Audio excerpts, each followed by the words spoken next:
Hi my families, எல்லோரும் எப்படி இருக்கீங்க? எல்லாருமே நல்லா இருக்கும்னு கலக்கிட்டு நினைக்கிறேன். எல்லாருக்குமே வந்துச்சு ஜெகநாத் நமஸ்கார்.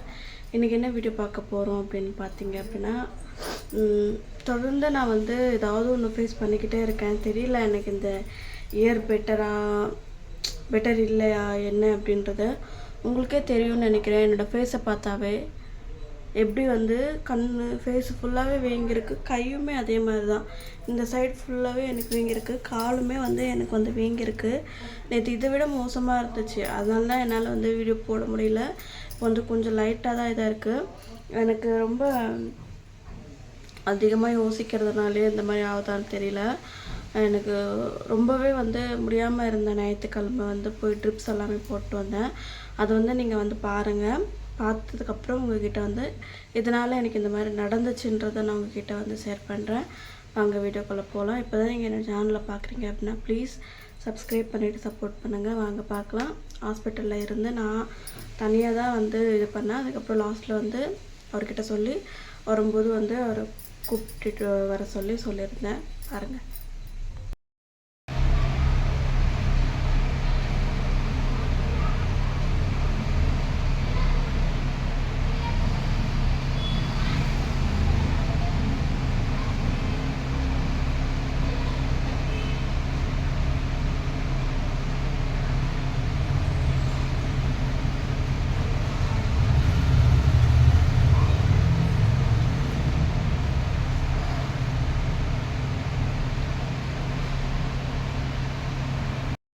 பார்த்துருப்பீங்கன்னு நினைக்கிறேன்.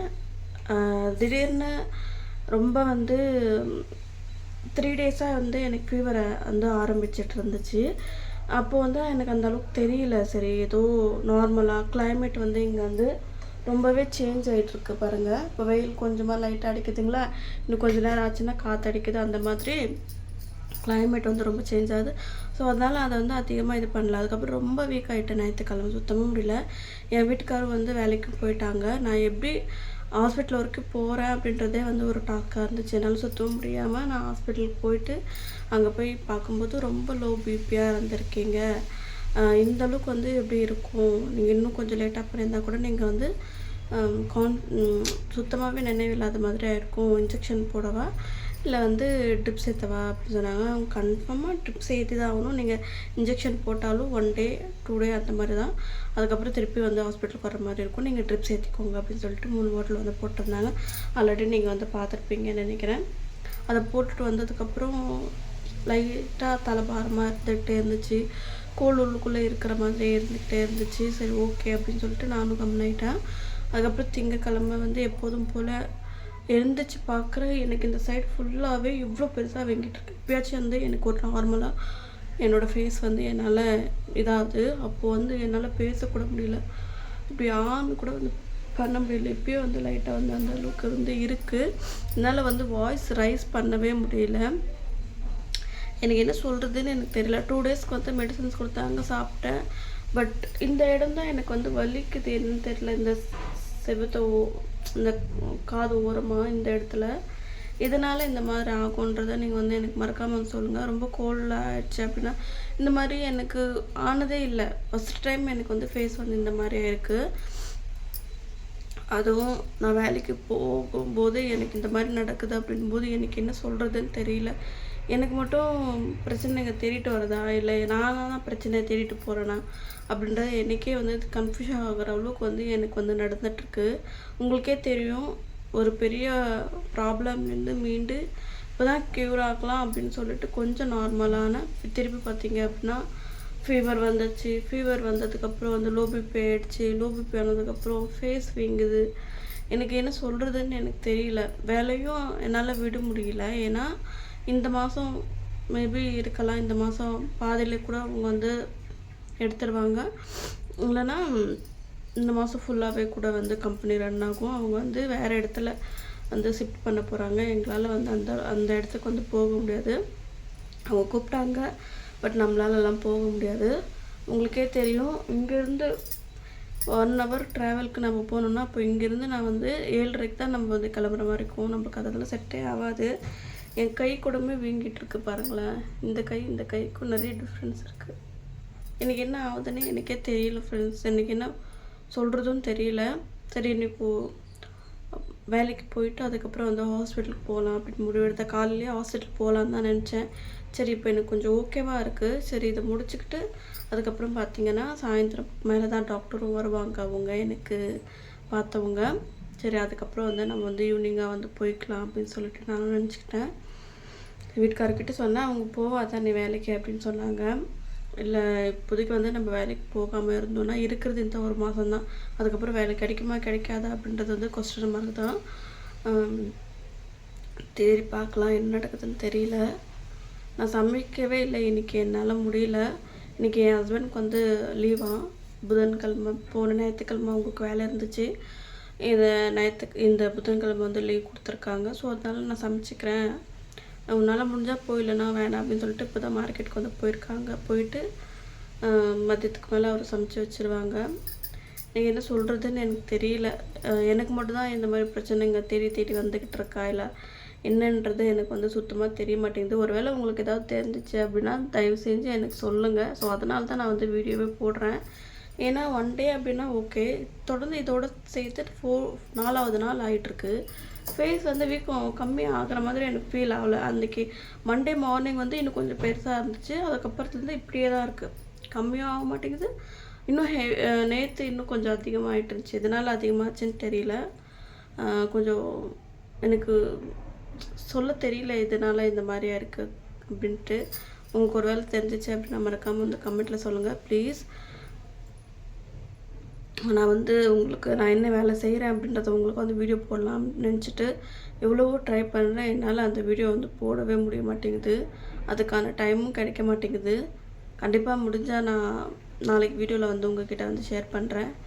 என்ன சொல்கிறதுன்னு எனக்கு தெரியல. ஸோ முடிஞ்ச அளவுக்கு வந்து தினமும் வீடியோ போடணும் அப்படின்னு சொல்லி ட்ரை பண்ணுறேன். ஏதாவது ஒன்று வந்து எனக்கு சிக்கலாகி மாறிடுது.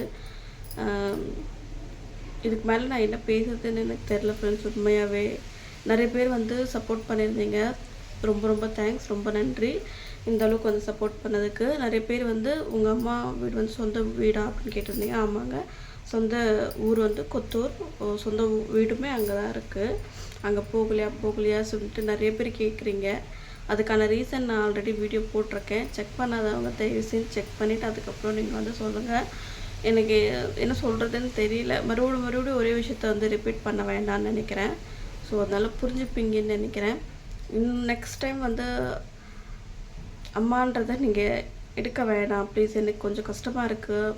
அதிகமாக வந்து கமெண்ட் படிக்கும்போது எல்லாமே இந்த மாதிரி இருக்கும்போது என்ன சொல்ல முடியும், நீங்களே சொல்லுங்கள். இப்போ வந்து ஒர்க்கு கிளம்பணும்.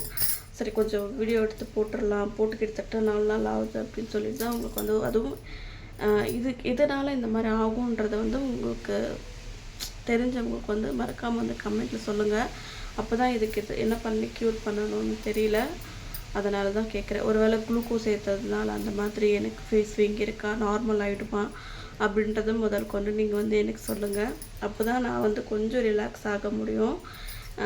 ஏன்னா தொடர்ந்து இந்த மாதிரி ஒரு 4 டேஸாக இருக்குது அப்படின்னா இது ஃபஸ்ட்டு டைம் எனக்கு இருக்கிறது. எப்பவுமே எனக்கு இந்தளவுக்கு வந்து ஃபேஸ் வீங்கி ஸ்டே ஆகிற மாதிரி இருக்கவே இல்லை. அதுலேயுமே கால் வந்து இருக்குது, உங்ககிட்ட காமிக்கிறேன் பாருங்கள் பேக் கேமரா. இங்கே பாருங்கள், இந்த இடத்துல வந்து எனக்கு எப்படி வீங்கி இருக்குன்னு பாருங்களேன்.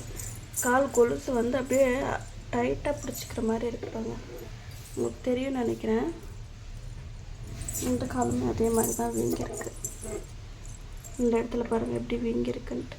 எனக்கு இந்த மாதிரி கால் வீங்கவே வீங்காது.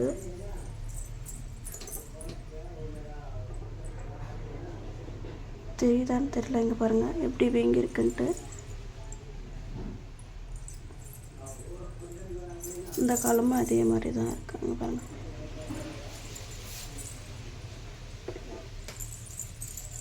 இங்கே பாருங்களா வீங்கினது இந்த இடத்துல தெரியும் பாருங்கள் எப்படி வீங்கி இருக்குன்ட்டு.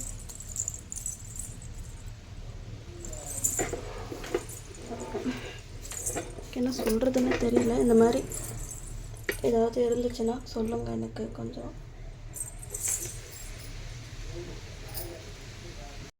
பார்த்துருப்பீங்கன்னு நினைக்கிறேன் எப்படி இருக்குது அப்படின்னு சொல்லிட்டு. என்னால் வேலை செய்ய முடியுமா இன்றைக்கி அப்படின்றத கொஞ்சம் சந்தேகமாக தான் இருக்குது. முடிஞ்ச அளவுக்கு வந்து செய்யலாம் அப்படின்னு சொல்லிட்டு நீங்கள் நினைக்கலாம். இந்த அளவுக்கு வந்து இருந்துக்கிட்டு நீங்கள் எதுக்கு வேலைக்கு போகலாம் அப்படின்னு சொல்லிட்டு. ஒரே ரீசன் தான், எனக்கு கடனை கொஞ்சம் முடிக்கணும். ஸோ அதனால் நான் அப்படிதாங்க. ஏதாவது ஒரு விஷயம் எனக்கு ரொம்ப இதுவாயிடுச்சு அப்படின்னா அதையே நான் யோசிச்சுட்டு இருப்பேன். அது ஏன் நான் நிறைய வாட்டி வந்து எனக்கே நான் கேட்பேன், அந்த மாதிரி இருக்காத, நார்மலாக இரு அப்படின்னு சொல்லிட்டு. பட் என்னோடய கடனை தீர்த்துட்டோம் அப்படின்னா பாதி வேலை எனக்கு ஸ்ட்ரெஸ்ஸாக ஃப்ரீ ஆன மாதிரி இருக்கும். ஸோ அதனாலேயே நான் வந்து இந்த மாதிரி ஆகிட்டதா இல்லை என்னன்னு தெரியல. சரி, எனக்கு இந்த மாதிரி காலும் ஃபேஸும் வீங்கினதுக்காக ஏதாவது உங்களுக்கு தெரிஞ்சிச்சுன்னா, இல்லை உங்களுக்கே இந்த மாதிரி யாருக்காவது இருந்துச்சுன்னா என்ன பண்ணீங்க, என்ன கம்மி ஆச்சு அப்படின்றத முதல் கொண்டு நீங்கள் வந்து எனக்கு கமெண்ட்டில் சொல்லுங்கள். ப்ளீஸ் தயவு செஞ்சு இது எனக்கு வந்து ஒரு ஹெல்ப்பாக கூட நீங்கள் பண்ணுங்கள். நான் ஈவினிங் மேலே தான் ஹாஸ்பிட்டல் போக முடியும். எனக்கு பாருங்கள் எப்படி வீங்கி இருக்குன்ட்டு.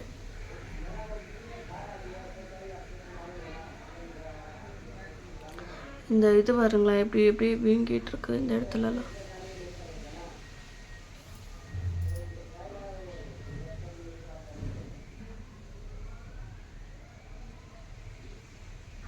உங்களுக்கு தெரியும் நினைக்கிறேன் க்ளோஸ்அப்பில் பார்க்கும்போது. என்ன சொல்கிறதுன்னு தெரியல. சரி, ஓகே, நீங்கள் உங்களுக்கு தெரிஞ்ச அளவுக்காச்சு தயவு செஞ்சு எனக்கு சொல்லுங்கள். இங்கே பாருங்கள் எப்படி காற்றடிக்குதுன்ட்டு.